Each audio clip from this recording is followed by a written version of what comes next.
Rusty Quill presents the Magnus Archives.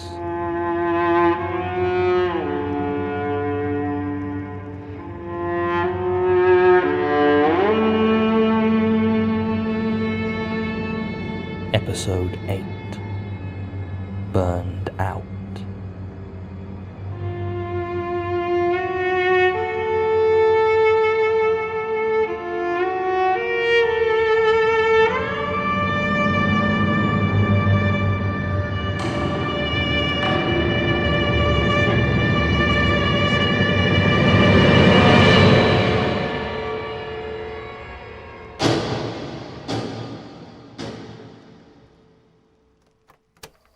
Statement of Ivo Lensik regarding his experiences during construction of a house on Hilltop Road, Oxford. Original statement given March 13th, 2007. Audio recording by Jonathan Sims, Head Archivist of the Magnus Institute, London. Statement begins. I've worked in construction for almost 20 years now, mostly in and around the Oxford area. When my father passed away in 1996, I took over his contracting business and have been working steadily ever since. I can do most anything I'm called on for, but generally specialize in new builds, plumbing and wiring work specifically. And I've got something of a reputation for being available at short notice, so it's not unusual for me to be called in partway through a build to do some work. When I got the job working on a house down Hilltop Road in mid-November, nothing about the situation seemed strange to me. The guy they had doing the wiring had been called for jury duty and they'd lost him for a couple of weeks, so they asked me to step in.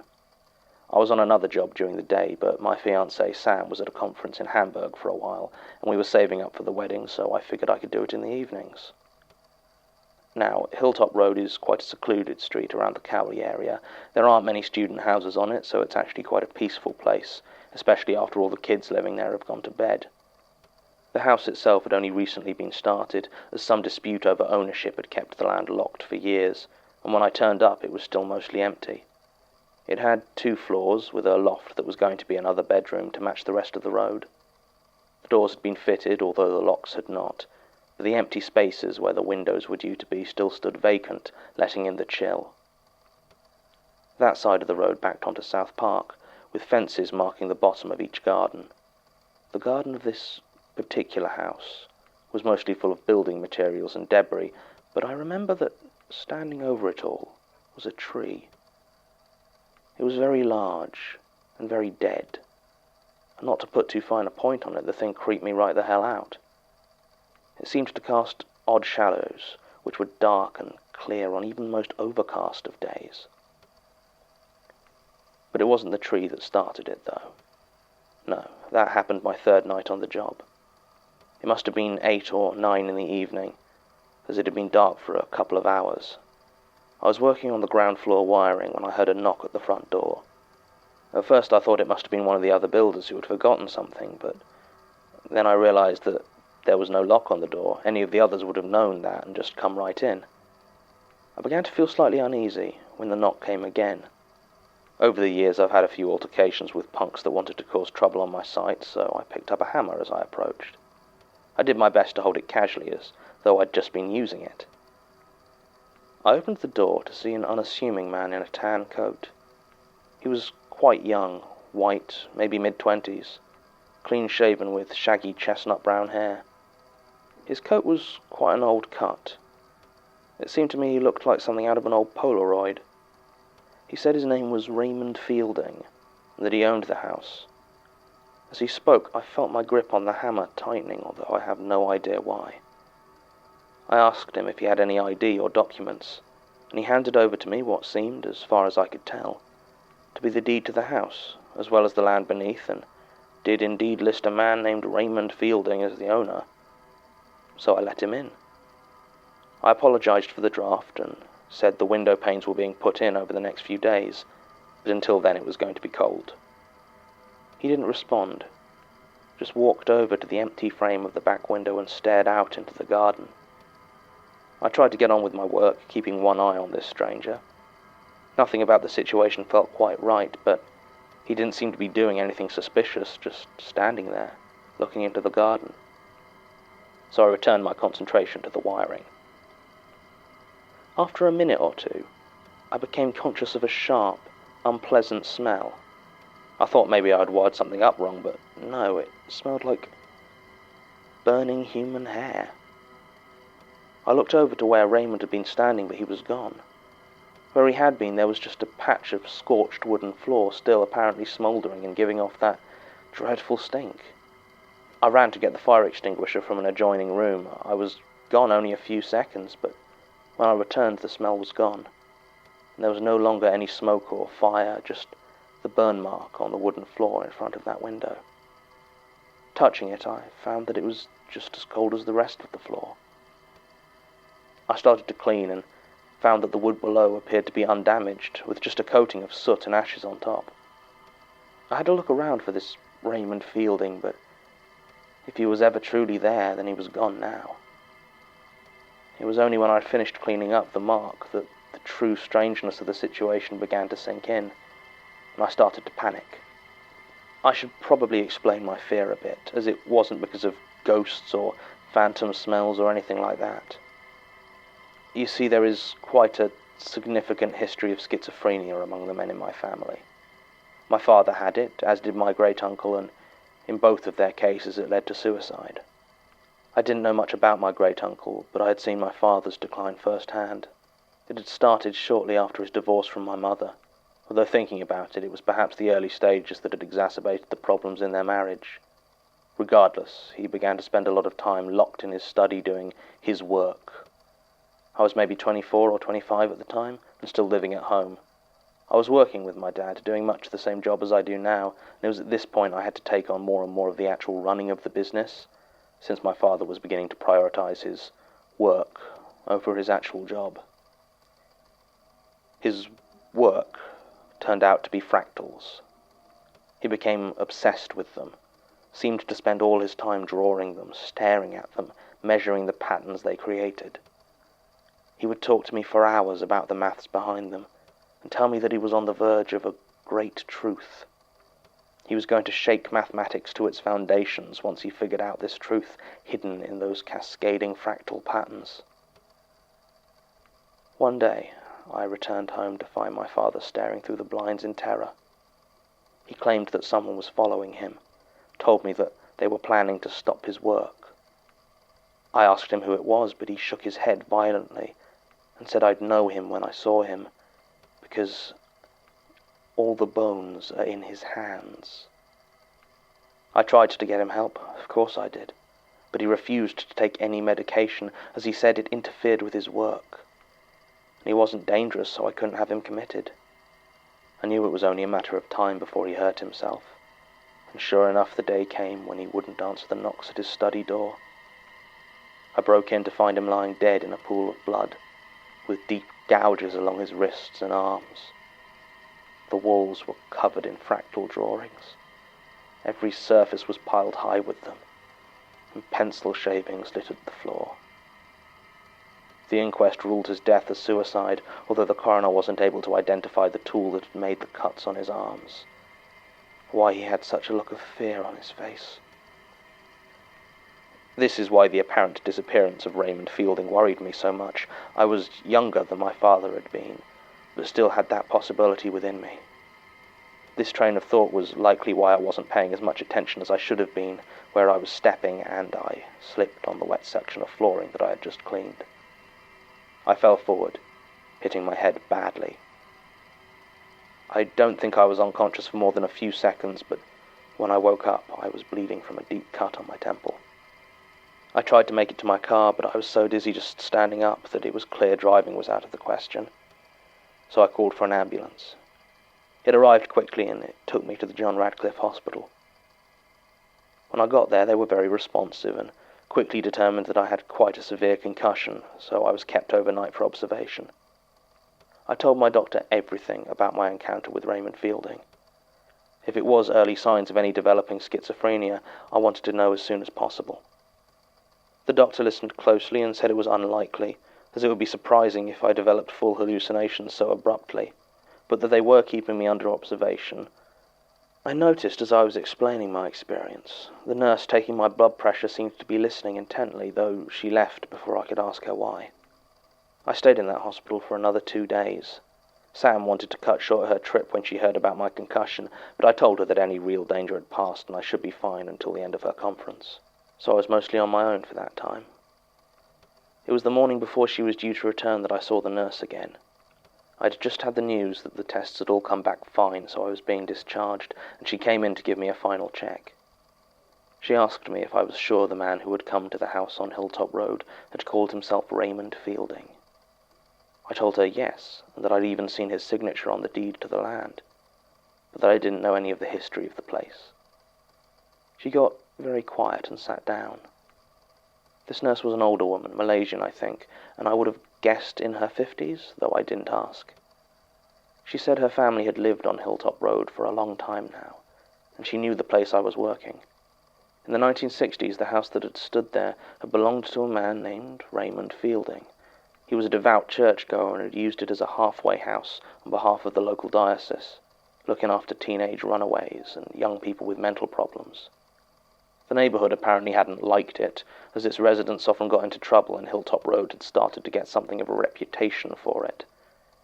Nobody ever said a word against Raymond himself, though, who by all accounts was such a kind soul as to be almost universally beloved. Nobody was sure exactly when Agnes moved in. Some even said she was Raymond's actual daughter, as the two of them looked something alike and she was younger than most of the other kids living there.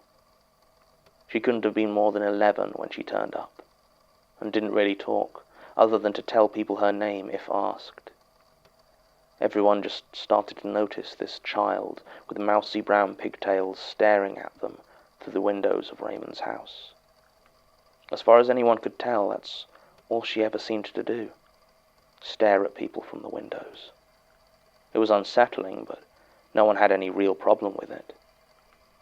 Over the next few years, the kids at the halfway house stopped causing problems in the area around Hilltop Road. It wasn't an obvious change, but gradually the people living there were seen less and less. Raymond was still there and seemed perfectly cheery. If anyone asked him about a resident who hadn't been around for a while, he'd explain that they'd moved on, or found a place of their own, and no one really cared enough to follow up on his information. Soon the only people living in that old house were Agnes and Raymond. Then Raymond disappeared as well. Agnes must have been 18 or 19 by this point, and still hardly ever talked. When she was questioned about what happened to Raymond, she simply said he had gone away, and that the house was hers. People got a bit worried at that, and the police conducted a small investigation, but the house had been legally signed over to Agnes, and there was no sign of any foul play. No sign of Raymond either, for that matter. And so the years passed, and Agnes lived on in that old house. Hardly ever seemed to leave it, just watched from the windows. Folks in Hilltop Road learned it was best not to keep pets, as they tended to vanish. Then, in 1974, Henry White goes missing. 5 years old, and the search turned up nothing.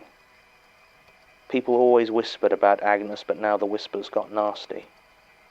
Nasty enough that when smoke is seen pouring out of the old Fielding house a week after little Henry disappeared, no one did a thing. No one phoned the fire brigade or tried to help. They just watched. Agnes must not have phoned for assistance either, as by the time the fire trucks arrived, there was nothing left to save. Through it all, nobody saw any sign of life from within the building. No screaming, no movement, nothing but the roaring of the flames. When the fire was finally put out, they did find human remains. But it wasn't Agnes, nor was it Henry White. The only body they found was that of Raymond Fielding. All that was left was a badly charred skeleton, missing its right hand. That was the history of the place as the nurse told it to me. Once the rubble had been cleared away, the land had become tied up in legal complications relating to the ownership, and had remained so until earlier last year. She asked me not to let anyone else know she'd been talking about it, as she didn't want people to think she had been spreading stories. I told her I'd keep quiet, and she left. I didn't see her again, and was discharged soon afterwards. I rested at home for a couple of days, but I find forced inactivity very boring, and my head was feeling fine, so I decided to go back to work. By all rights, I should probably have avoided returning to Hilltop Road, but I found myself resenting how the house made me feel. I didn't believe in ghosts, to be honest. I'm still not sure I do, and had been assured by the doctor that I wasn't displaying any other symptoms of schizophrenia. So there was no reason for me to feel this gnawing apprehension. I convinced myself that the only way to banish the feeling was to return and finish the job that I started. So that's what I did, although I was careful to work only in daylight now, and tried to avoid being alone. Even so, there were occasional moments when I would find myself the only one working in a room, or when silence fell across the building. And then I would smell it again, that whiff of burnt hair, or catch a glimpse of brown pigtails disappearing around a corner. As the job drew towards a close, it became harder to avoid working there after dark, until I lost track of time completely one afternoon, and looked up to see that not only had night fallen, but I was the only one left in the building. Almost as soon as I realized this, I began to sweat. At first I thought it was nerves, or even a panic attack at finding myself alone, but it was the heat. This warmth that seemed to start in my bones and radiate out through me.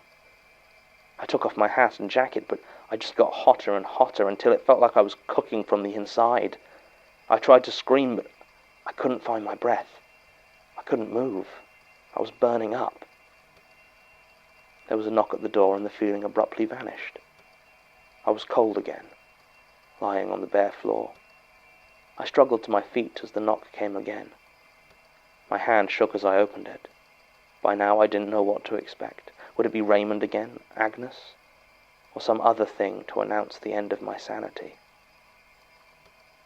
What I did not expect was a Catholic priest. He was short and a bit portly, with close-cropped hair and deep smile lines around his mouth. He introduced himself as Father Edwin Burrows and told me that Annie had asked him to pay the place a visit. I didn't know any Annie and told him so, and he seemed slightly confused, said she worked as a nurse at the John Radcliffe Hospital. This allayed my fears enough that I let him in, and I asked him if he was some sort of exorcist. Father Burrows smiled and told me yes, that's exactly what he was. So I told him my story as he went around examining the house. He nodded as I went through what happened, occasionally asking a question about what had been said or how I had felt. Finally, he seemed satisfied and said he'd do what he could. He explained that exorcism was really only for demons, and it wasn't something he could do to ghosts, at least not officially. Whether or not ghosts actually existed was apparently just as divisive a question within the church as outside of it. But he would go through some blessings and see if he could help. He asked me to wait outside while he worked, so I headed into the back garden and waited. As I stood there in the cold, my eyes fell on the tree. That creepy damn tree. I don't know why, but at that moment I felt an intense, maddening anger at that tree. I picked up a crowbar that lay on a nearby pile of wood, and drawing my arm back, I swung it at the trunk, burying it with all my might. I felt something warm and wet spray out where I had hit it. Sap? No, it didn't feel like sap. I turned on my torch to see blood flowing from the wounded tree. It ran down the crowbar and dripped onto the earth, running in rivulets. As it reached the roots, I saw something else in my torch's light. Curling up from the base of that tree were old, black scorch marks. At that moment I made my decision. It was easy. Like destroying this tree was the only thing to do, the only path to follow. I found a long chain among the building materials in the garden and wrapped it around the still bleeding trunk, then attached the ends to my car. It took me less than a minute to pull it down, and there was no more blood. When the tree lay on its side, uprooted and powerless, I gazed into the hole where it had sat, and noticed something lying there in the dirt. Climbing down, I retrieved what turned out to be a small wooden box, about 6 inches square, with an intricate pattern carved along the outside. Engraved lines covered it, warping and weaving together, making it hard to look away. I opened the box, and sitting inside was a single green apple. It looked fresh, shiny, with a coat of condensation like it had just been picked on a cool spring morning. I picked it up.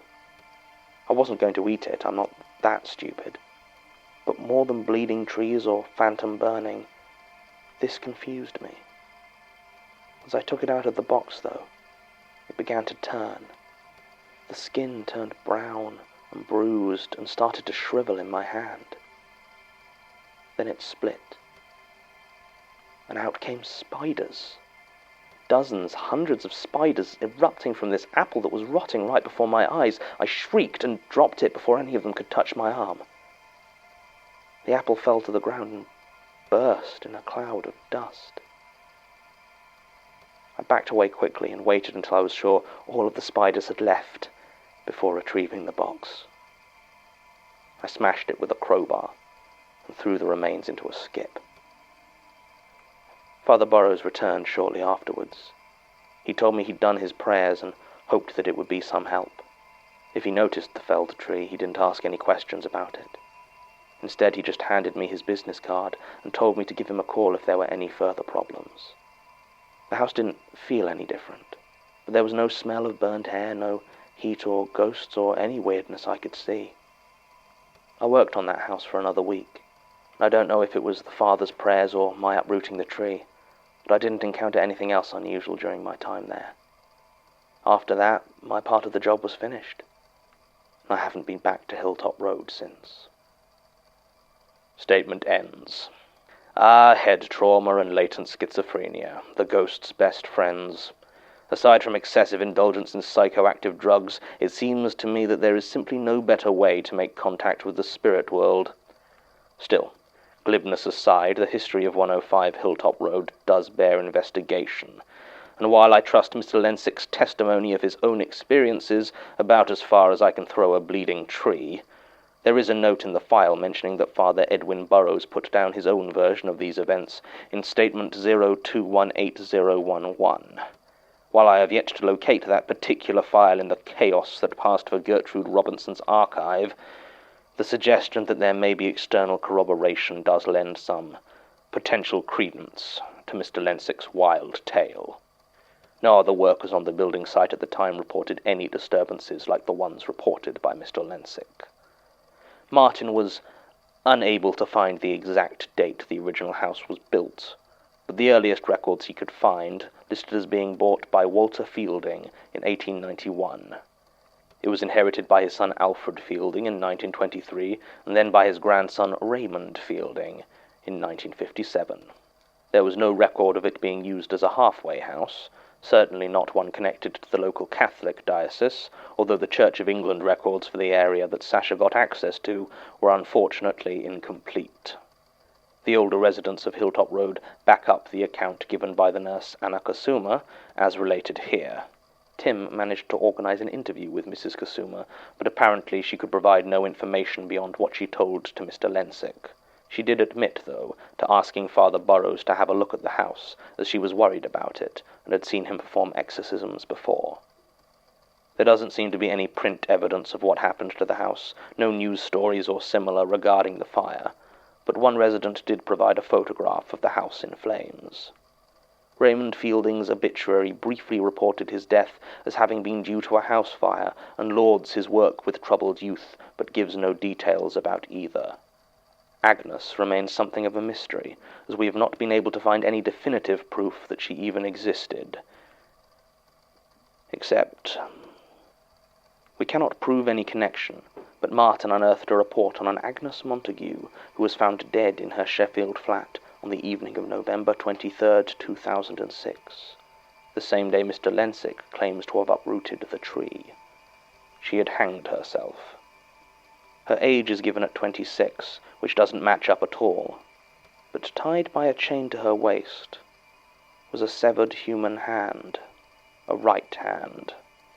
Its owner was never identified, but the coroner was apparently quite perplexed, as tissue decay would seem to indicate that the hand's original owner must have died at almost the exact same time as Agnes. 2 families have lived in the house since this statement was originally made, but no further manifestations have been reported on Hilltop Road. End recording.